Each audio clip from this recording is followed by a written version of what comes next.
लगभग 3 साल पहले 28 जून 2022 के दिन मेरे पिताजी श्री कन्हैयालाल साहू को किस तरीके से दो आतंकवादियों जिहादियों ने मार दिया था वो पूरे देश ने देखा। और उसी घटना पर एक मूवी बनकर तैयार है जिसका नाम है उदयपुर फाइल, जो कि मेरे पिताजी के साथ क्या कुछ नहीं हुआ, किस तरीके से उनको मार दिया गया, किस विचारधारा के तहत उनको मार दिया गया कि दो जो लोग यहीं पर काम करते वो किस तरह पाकिस्तान से जुड़े हुए थे और वो पाकिस्तान जाकर ट्रेनिंग लेकर एक स्लीपर सेल बेस पे मेरे पिताजी की उदयपुर जैसे शहर में हत्या कर देते हैं। मूवी के अंदर वही सब कुछ दिखाया गया है। ये मूवी पहले 11 जुलाई को रिलीज होने वाली थी, जिस पर हाई कोर्ट दिल्ली ने बैन लगा दिया था 10 जुलाई के दिन ही। इसी वजह से ये मूवी रिलीज नहीं हो पाई थी।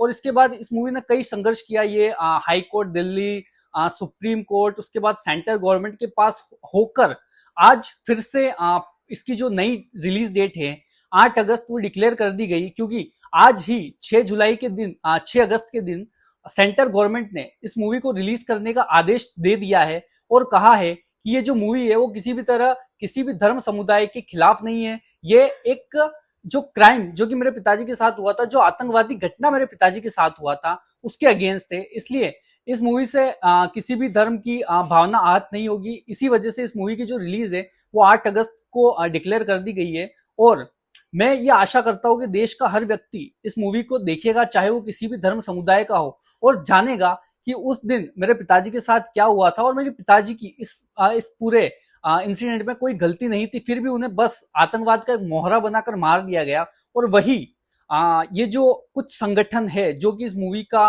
विरोध कर रहे थे, जैसे कि जमीयत उलमा हिंद, जो जिसने कई तरीके से इस मूवी को रोकने का कोशिश किया। इसके मौलाना अरशद मदनी, देश के सबसे बड़े वकील कपिल सिब्बल को लिया है, उन्होंने मूवी पर बैन लगाने की पिटीशन डाली। उसके बाद जब ये नहीं हुआ तो उन्होंने जो मेरे पिताजी के केस में पकड़ा गया आरोपी जावेद था उसको भी उसमें उतारा। वही जावेद जो इस ग्राउंड पर बेल ले रहा है कि मेरे घर में कमाने वाला मैं अकेला हूं, मेरे माता पिता अकेले।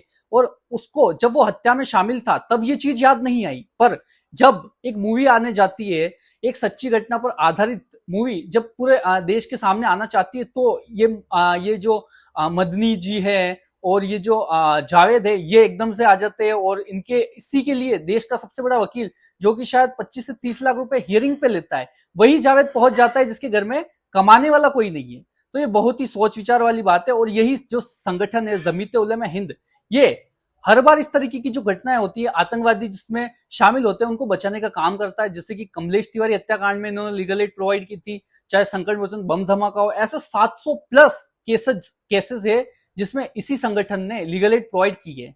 तो इस तरीके के जो भी संगठन इस तरीके के कार्य करते हैं उनको सोच विचार करना चाहिए कि वो लोग क्या कर रहे हैं देश के अंदर।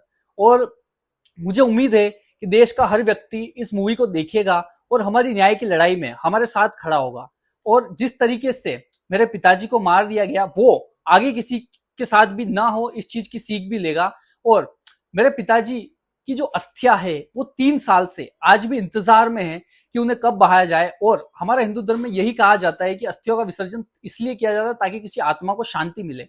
पर मेरे पिताजी की आत्मा को शांति मिल ही नहीं सकती जब तक कि वो अपराधी जिंदा है। इसी वजह से उनकी जो अस्थियां है वो अभी भी घर में रखी हुई है। और जिस दिन उन अपराधियों को फांसी की सजा होगी मैं उसी दिन अस्थियों का विसर्जन भी करूंगा।